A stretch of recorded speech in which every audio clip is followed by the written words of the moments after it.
সপ্তাহের কোন দিনটাকে আপনার বিশেষ দিন বলে মনে হয়? সেটা যেদিনই হোক, সেই দিনে আপনি কি বিশেষ কিছু করেন যা অন্যান্য দিনে করেন না? সেই দিনটা কি ঈশ্বরের আরাধনা করা এবং তার সঙ্গে ভালো মন্দ আহার করার জন্য আপনি নির্দিষ্ট করে রেখেছেন? নাকি সপ্তাহের প্রতিটা দিন, প্রতিটা মুহূর্তের জন্য আপনি ঈশ্বরের ধন্যবাদ দেন, কারণ তিনি আপনাকে প্রতি মুহূর্তে আশীর্বাদ করছেন? আপনি প্রতিদিন কি যা কিছু আহার করেন তার জন্য ঈশ্বরের ধন্যবাদ দেন, কারণ প্রতিদিন প্রতিটি খাদ্য তিনি আপনাকে জুগিয়ে দিচ্ছেন?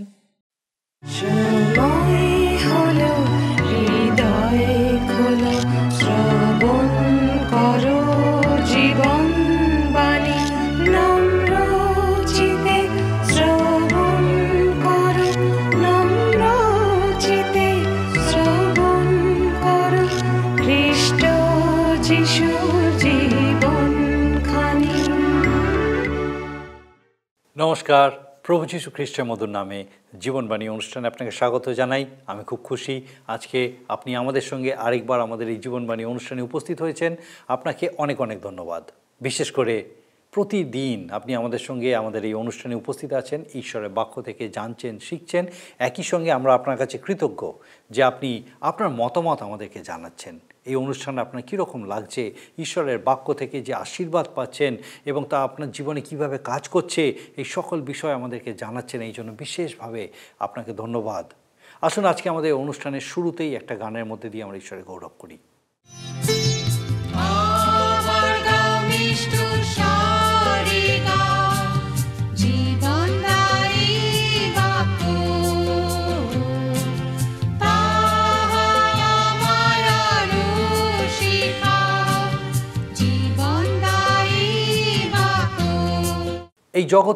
এই জগতের অবিশ্বাসী মানুষদের মাঝে বসবাস করার বিষয় সাধু পৌল আমাদেরকে যে যে বিষয় উপদেশ দিয়েছেন সেই সমস্ত বিষয় নিয়ে আমরা অধ্যয়ন করছি। আগের পর্বে আমরা লক্ষ্য করেছি তিনি খাদ্যাভ্যাস নিয়ে আমাদেরকে কি উপদেশ দিয়েছেন। একই রকমভাবে আরেকটা গুরুত্বপূর্ণ বিষয় হলো সপ্তাহের কোনো দিনকে বিশেষভাবে মান্য করা বা না করা।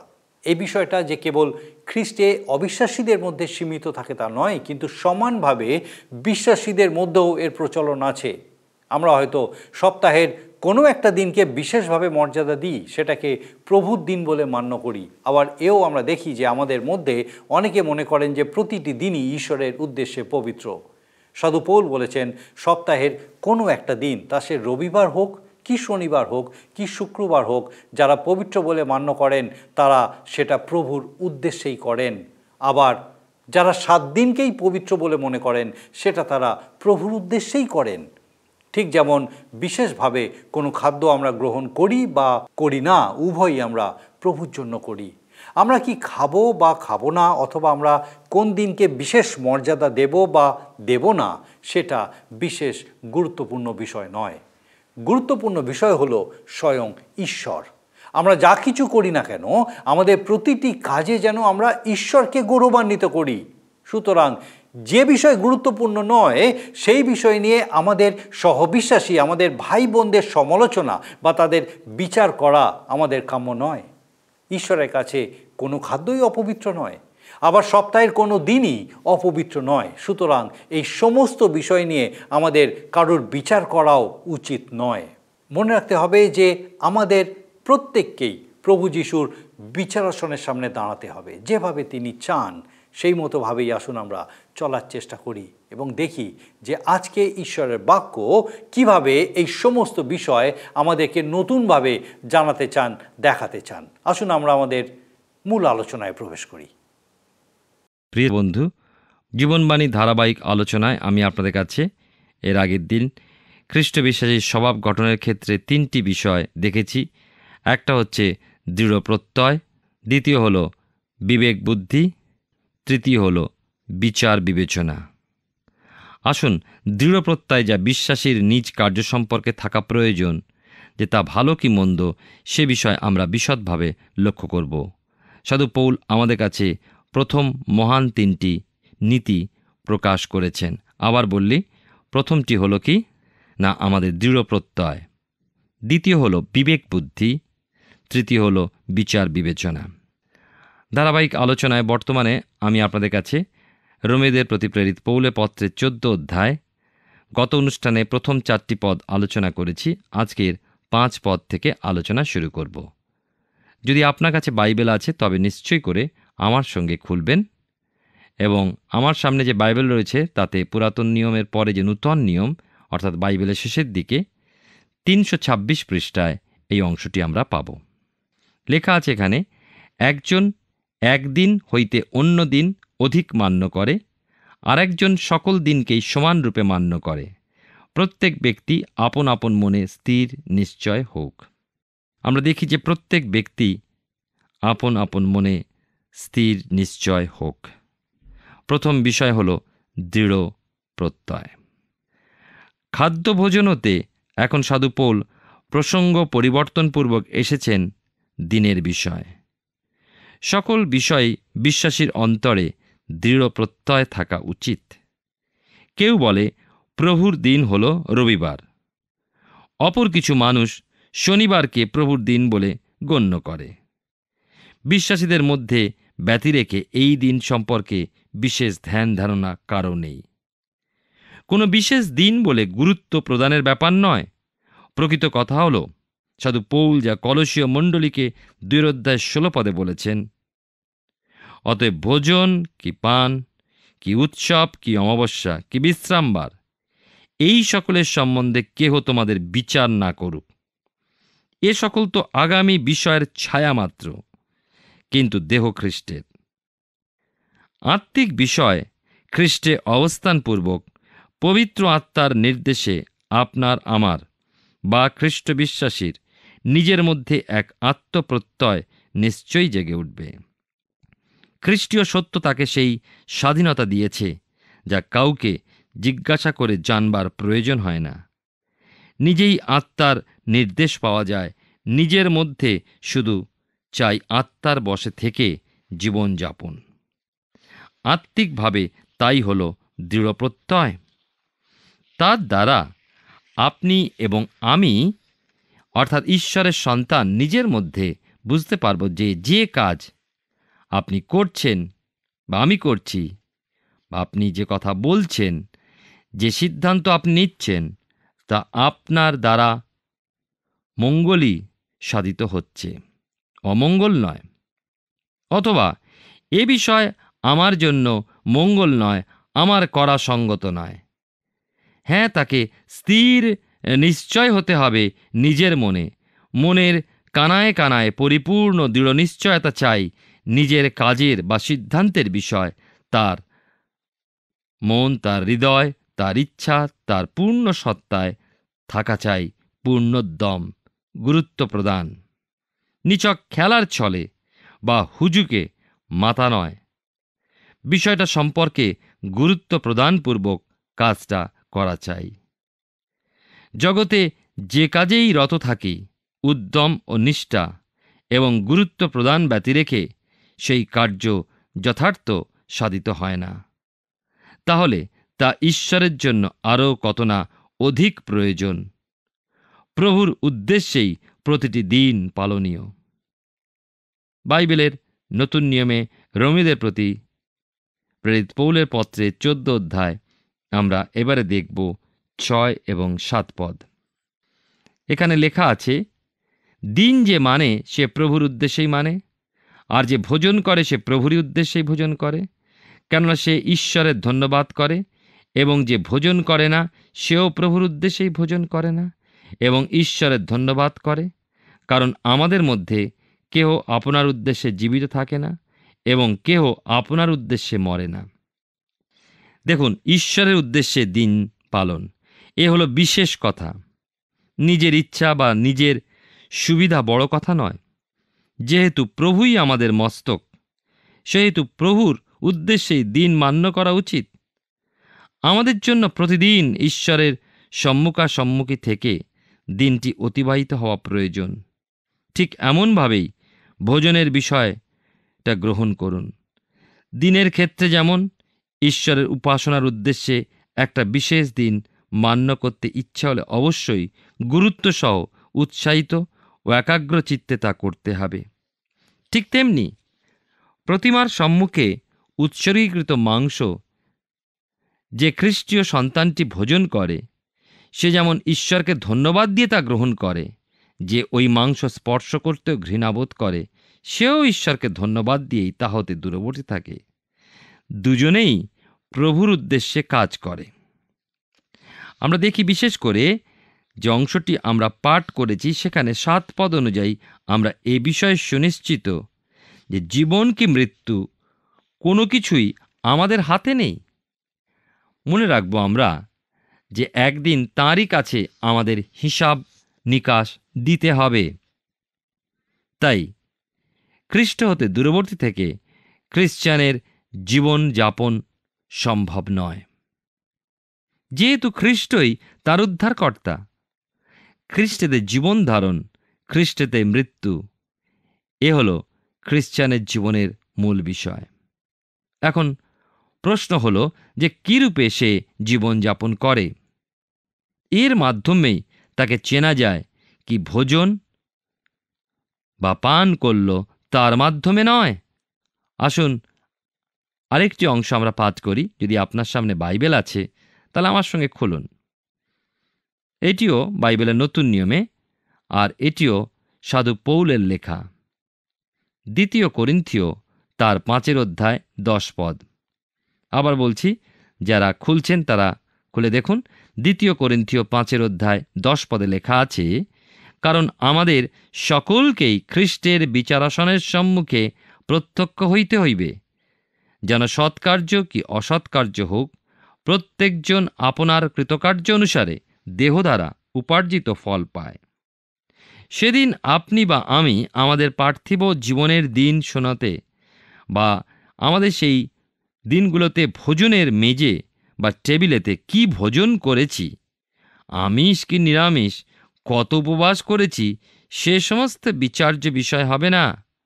কিন্তু ওই ভোজনের সেই টেবিলে অদৃশ্যভাবে যিনি অবস্থান করেছেন, যিনি দৃষ্টি রেখেছিলেন, তার সঙ্গে আমাদের সম্পর্ক কীরূপ, তাই হবে বিচার্য বিষয়। রোমীয়দের প্রতি প্রেরিত পৌলের পত্রের 14 অধ্যায় থেকে আমরা আলোচনা শুনছি। এই আলোচনায় এখন আমরা 8 এবং 9 পদ পাঠ করব। লেখা আছে এখানে, কেননা যদি আমরা জীবিত থাকি তবে প্রভুরই উদ্দেশ্যে জীবিত থাকি, এবং যদি মরি তবে প্রভুরই উদ্দেশ্যে মরি। অতএব আমরা জীবিত থাকি বা মরি, আমরা প্রভুরই। কারণ এই উদ্দেশ্যে খ্রিস্ট মরিলেন ও জীবিত হইলেন, যেন তিনি মৃত ও জীবিত উভয়েরই প্রভু হন। একটা কথা মনে রাখব, এই বাক্যটি যারা প্রভু যিশুতে বিশ্বাস করেন তাদের জন্য প্রযোজ্য। যারা তাকে অস্বীকার করেন বা তাচ্ছিল্য করেন বা অবজ্ঞা করেন তাদের জন্য নয়। খ্রিস্ট বিশ্বাসী যখন খ্রিস্টকে তার নিজের জীবনে পরিত্রাতা প্রভু বলে স্বীকার ও গ্রহণ করে, তখন সমস্ত পাপ থেকে সে ক্ষমা লাভ করে অনন্ত জীবনের জন্য তার জীবন স্থিরীকৃত হয়। অর্থাৎ এই পৃথিবীর জীবনই শেষ নয়, এই মৃত্যুর পরে এক নতুন জীবন অনন্তে সে প্রবেশ করে ঈশ্বরের সঙ্গে অনন্তকাল বাস করার জন্য।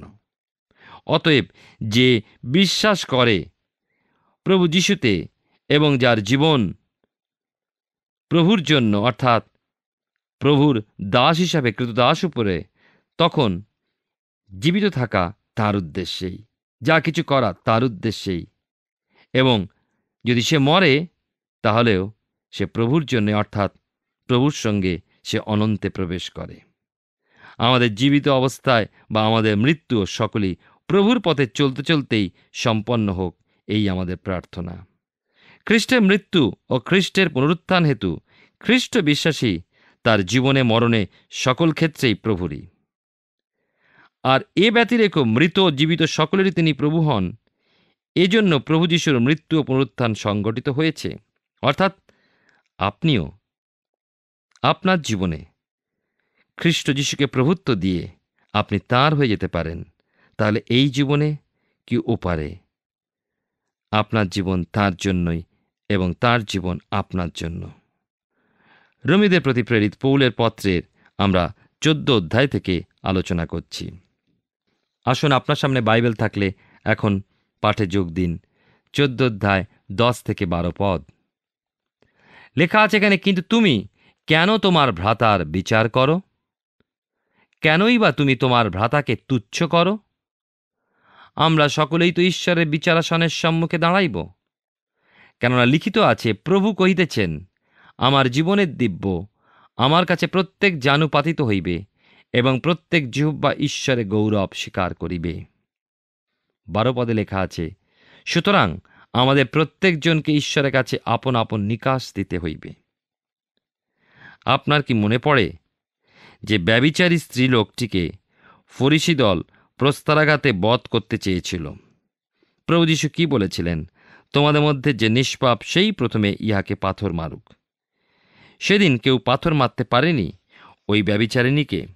প্রিয় ভাই ও বোন, প্রথমে আমাদের নিজেদেরকে দেখতে হবে, নিজেদেরকে চিনতে হবে।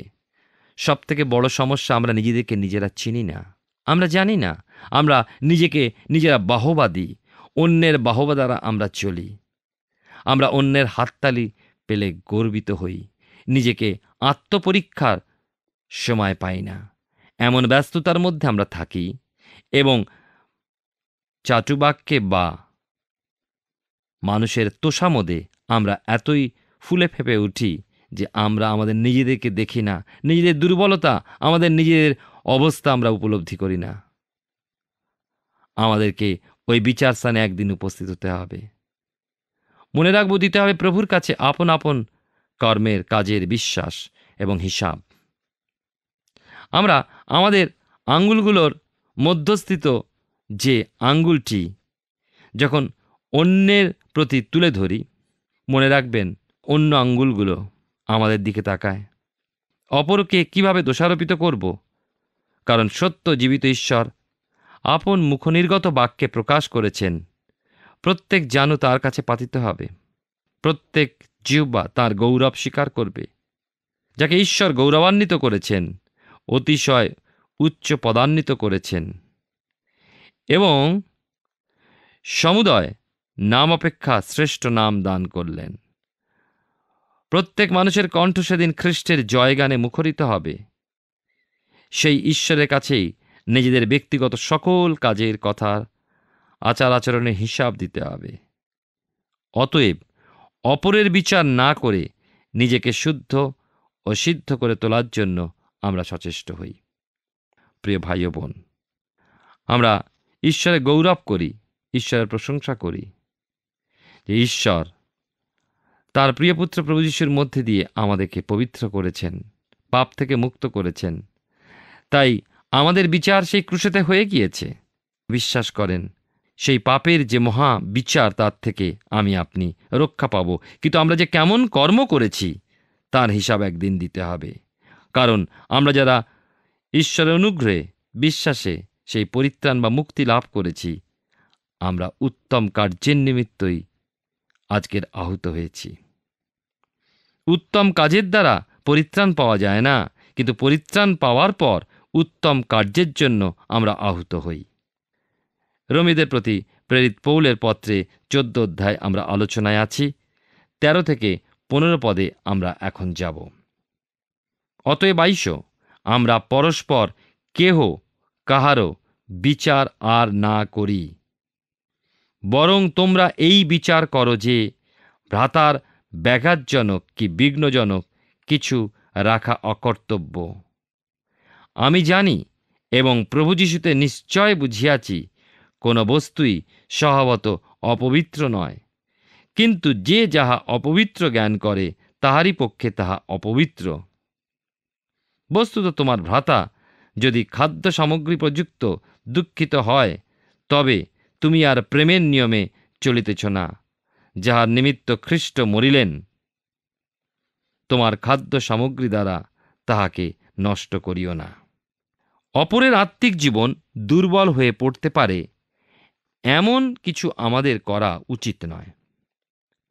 আমাদের আত্মিক জীবনে খুবই সতর্কতার পদক্ষেপে চলা প্রয়োজন। অপরাপর বিশ্বাসীর প্রতি লক্ষ্য রেখে তাদের বিঘ্নতা যেন না ঘটে, সেই দিকে দৃষ্টি রেখে আমাদের আচার আচরণের পার্থক্য আসতে পারে, যা আমরা সংস্কারবদ্ধভাবে মানি না বটে, কিন্তু অন্যের বিঘ্নের কারণ না ঘটে এভাবে, এবং এই জন্য তার মতো হওয়ার স্বাধীনতা আমাদের নিশ্চয় আছে। এক্ষেত্রে তার মতো হওয়ার অর্থ কিন্তু এই নয় যে আত্মিকভাবে আপনি কোনো প্রতিষ্ঠা বা স্বভাব হতে সরে গিয়ে দুর্বলতায় আসক্ত হবেন, কিন্তু যে বিষয়টা মান্য করেছেন আপনি আপনার অপেক্ষাকৃত দুর্বল বিশ্বাসের জন্য, তাতে আপনার কোনোই ক্ষতি বৃদ্ধি বা লাভ লোকসান কিছুই হয় না। এমন বিষয় আপনি পরিপক্কতার অভিমুখী একজন খ্রিস্টান হয়ে মান্য করতে পারেন। সেই আত্মিক স্বাধীনতা আপনার রয়েছে। পবিত্র আত্মার বশে পথ চলায় পবিত্র আত্মাই আপনাকে দেবেন নির্দেশ, না কারো বিচার করা বা দোষ দেখার অধিকারও আমাদের নেই। ঈশ্বরের কাছে শুধু আমরা দুর্বলতা জেনে ব্যক্তিগত প্রার্থনা রাখতে পারি, কেননা সেই জীবন্ত ঈশ্বর পারেন তাকে পরিপক্ক করে তুলতে। মনে রাখতে হবে আমাদের যে প্রভু যীশু দুর্বল মানুষ, দুর্বল বিশ্বাসীটির জন্য মৃত্যুবরণ করেছেন। তাহলে আমাদেরও কি তার জন্য ভোগ হতে দূরবর্তী থাকা বা যথোপযুক্ত সহভাগিতার আচরণ করা উচিত নয়? ওই দুর্বল বিশ্বাসী যেহেতু কষ্ট পায়, সেহেতু আমাদের উচিত অপরের বিশ্বাসকে গেঁথে তোলার জন্য নিজের মধ্যে ত্যাগ স্বীকার করা। তার বিঘ্ন সৃষ্টিকারী মন্দ বিষয় নয়, কিন্তু বিঘ্ন সৃষ্টিকারী সংস্কারাচ্ছন্ন ভাব সময় সময় মেনে নিয়ে সহভাগিতা রক্ষা করা খ্রিস্ট বিশ্বাসীর কর্তব্য, যার দ্বারা তারও নিজের আত্মিক অবনতি হয় না।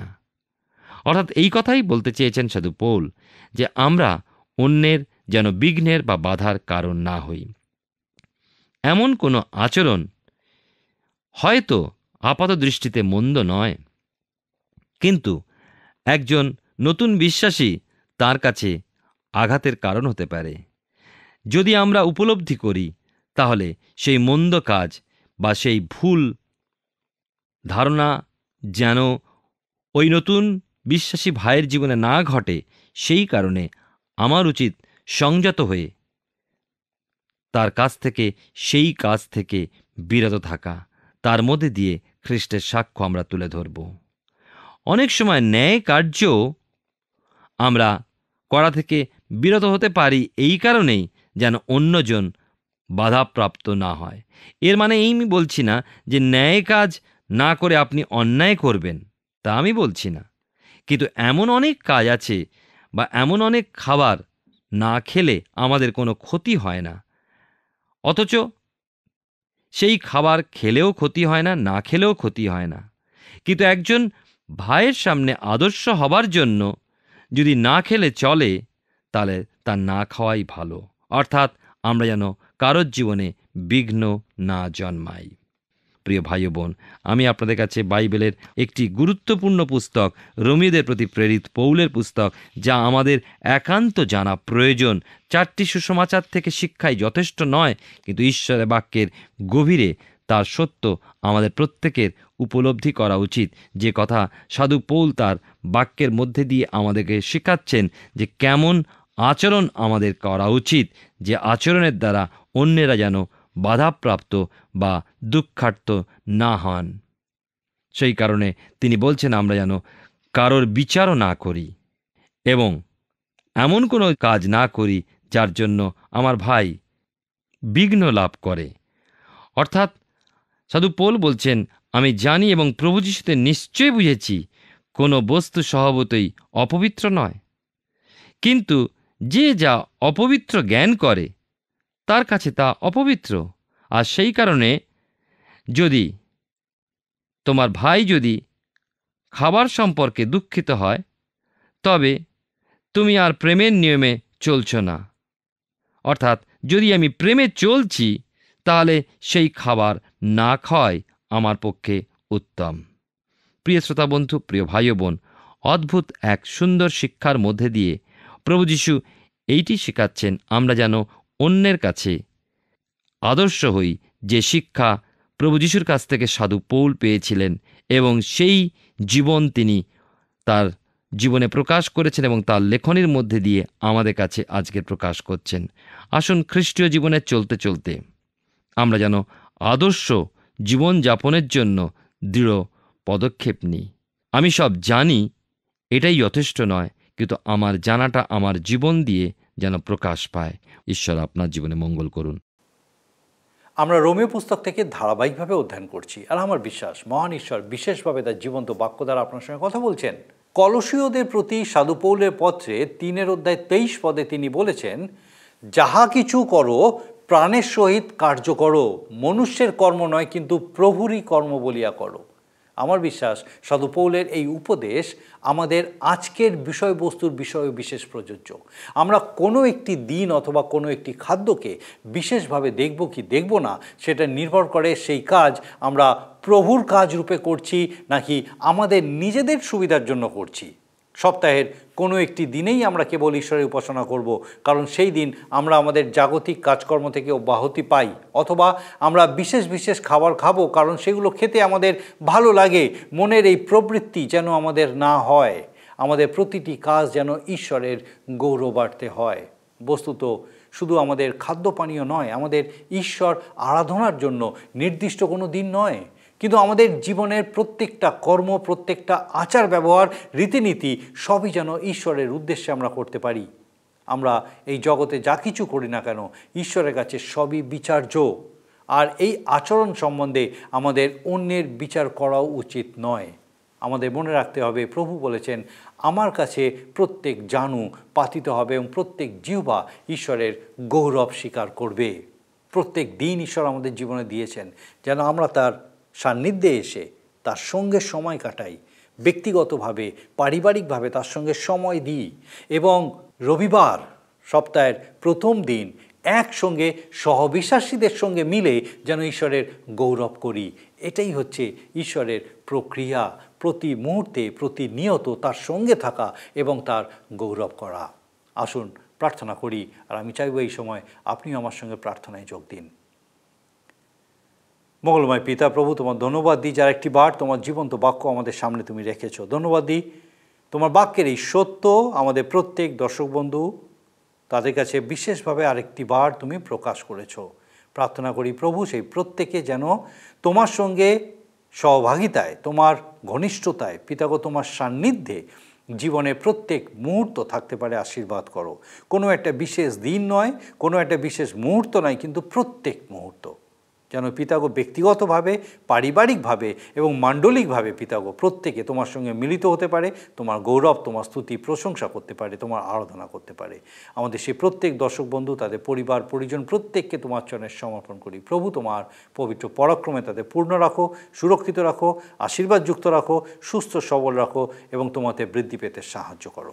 তোমার যিশু নামে ভিক্ষা দয়া করে শ্রবণ ও গ্রহণ করো। আমেন।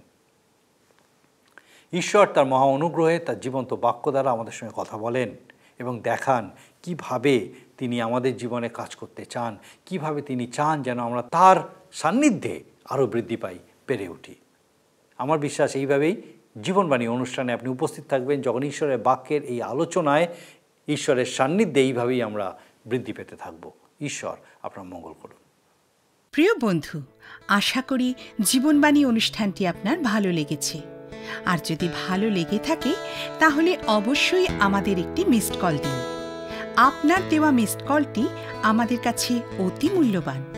আমরা আনন্দের সাথে জানাই, প্রতিটা মিসড কল দাতাদের মধ্যে থেকে সপ্তাহের শেষে বিশেষ দর্শক বন্ধুকে বেছে নেওয়া হবে এবং সেই দর্শক বন্ধুকে পুরস্কৃত করা হবে ও সপ্তাহের শেষে তার ছবি ও নাম আমাদের অনুষ্ঠানে প্রকাশ করা হবে। গত সপ্তাহের বিজয়ী দর্শক বন্ধুরা হলেন হুগলি থেকে ডালিয়া শাসমল ও নদিয়া থেকে কৃষ্ণা দাস কিস্কো। আমাদের মিসড কল দেবার নম্বরটি হল 04449081 আপনি প্রার্থনা ও আরও অধিক জানতে আগ্রহী হলে আমাদের সঙ্গে অবশ্যই ফোনের মাধ্যমে যোগাযোগ করতে পারেন। আমাদের মোবাইল নাম্বার 9433497235 এবং আরেকটি হল 9433803755। আর আমাদের ঠিকানা টিভি স্ক্রিনে আপনারা দেখে নিন। ধন্যবাদ, ভালো থাকুন, সুস্থ থাকুন।